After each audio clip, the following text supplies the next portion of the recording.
Hi everyone. Today we will show you how to mirror your background in Google Meet. This feature helps adjust the view of your video feed, making it look more natural and comfortable during meetings. Let's get started.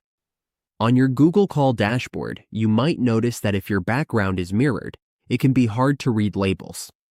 Let's find a way to fix this so you can present your screen properly during your call. All we need to do is open a new tab and go to the Google Web Store. For your extensions, just click on the Extensions icon. Select Extensions and type Mirror Mode for Google Meet. Add this extension to Chrome and confirm by clicking Add Extension. Once you have it, you can pin the extension so it appears on your toolbar. Now, let's click on your new extension. Choose Mirror All Videos. As you can see, nothing has changed yet, but this will fix the issue. If we uncheck this option, you can now read the labels properly. If you check it, the video will be mirrored. If you uncheck it, it will not mirror. And that's it.